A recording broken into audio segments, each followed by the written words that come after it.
ഒന്ന് ചേർത്ത് പിടിച്ചു വരുന്നതി അല്ലേ ഊർന്ന് താഴെ വീഴും. എന്റെ ഈ കുറുങ്കാലം കൊണ്ട് നടന്നങ്ങെത്താൻ അല്പം സമയമെടുക്കും. അതുകൊണ്ടാ നിന്നെ ബുദ്ധിമുട്ടിച്ചത്. മാത്രമല്ല ഞാൻ വകയിൽ നിന്റെ ചേട്ടനാണല്ലോ. ചേട്ടനെ സഹായിക്കൊക്കെ ചെയ്യാം. പക്ഷേ ചേട്ടൻ ആള് ശരിയല്ലെന്ന് എല്ലാരും പറയുന്നേ. വല്ലവരും പറയുന്നത് എന്തിനാ നീ കേൾക്കുന്നേ? അല്ലേ തന്നെ ഈ മുച്ചാൻ പൊക്കവും വെച്ചോണ്ട് ഞാൻ എന്ത് ചെയ്യാനാ? തന്നെയല്ല വികലാംഗരെ സഹായിച്ച പുണ്യവും കിട്ടും. അല്ലരുന്തതി പത്രത്തിലെ ഫോട്ടോയിൽ കണ്ട ആളെ തന്നെയാണോ നീ ബംഗ്ലാവിൽ കണ്ടത്? അതേന്നേ, ഞാൻ എന്തിനാ ചേട്ടനോട് കള്ളം പറയുന്നേ? അല്ല, അയാളെ കണ്ടിട്ട് ചേട്ടൻ ഇപ്പൊ എന്താ കാര്യം? അതൊന്നും നിനക്ക് പറഞ്ഞ മനസ്സിലാകത്തില്ലടി പെണ്ണെ.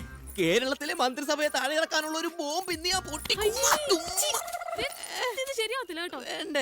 ഒരു സാധാരണ ഒന്ന് സഹായിക്കാന്ന് വിചാരിച്ചപ്പോ കൂടുതൽ സഹായിക്കുമെന്ന് ഞാൻ അങ്ങ് തെറ്റിദ്ധരിച്ചു.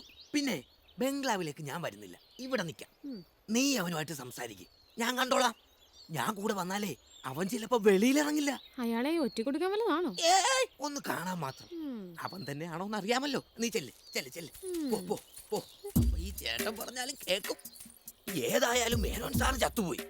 ദാക്ഷായിനിയെ ശകുന്തളയും പൊറിപ്പിക്കാമെങ്കിൽ ഇവളെ പോലെ ഒരുത്തിയെ പൊറിപ്പിക്കാൻ ഈ ഭീമസേൻ എന്താ പാട്. യവന്മാരുടെ അവിടെ പോയി കിടക്കണം. സമയത്ത് നോക്കിയ ഒരുത്തനെ കാണൂല. ഇടഞ്ഞോട്ട് വാടാ സുന്ദര രമണ, ഓടി വാടാ, വടയക്ഷി പറഞ്ഞെന്ന്. ഞാൻ 2 കൽപ്പിച്ച എങ്കിൽ ഞാൻ 3 കൽപ്പിച്ച. ഇരുമ്പുകളെയും തീകളെയും പ്രേതങ്ങൾക്ക് ഭയങ്കര പേടികളാണെന്ന്.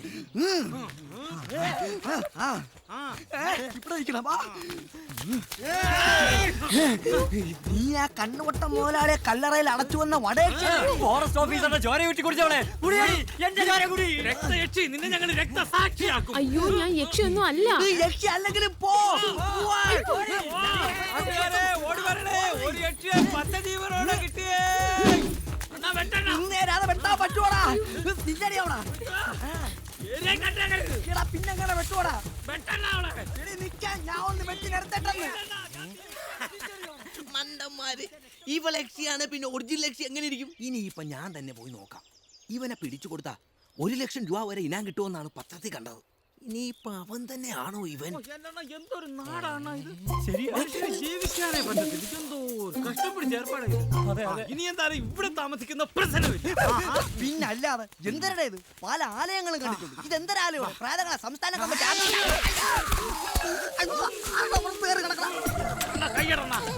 ആരോടാ എന്റെ കാലി പിടിച്ചു വെച്ചേക്കണം? ഞാനല്ല. എന്തോ അനങ്ങുന്നുണ്ട്. അശ്ലീല പറയാതെ അനങ്ങുന്നുണ്ടെന്ന്. ഇതാര്? ഞാനല്ലേ.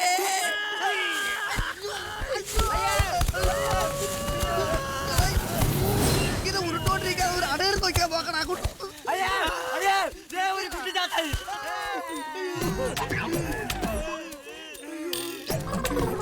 എന്തിനാ ആദ്യം കോട്ടിട്ടോണ്ടിരുന്നത്, പിന്നെ പാവാട കൊടുത്തോണ്ട് ഇപ്പൊ അണ്ടർവെയർ ഇട്ടോണ്ട് വന്നിരിക്കണ്.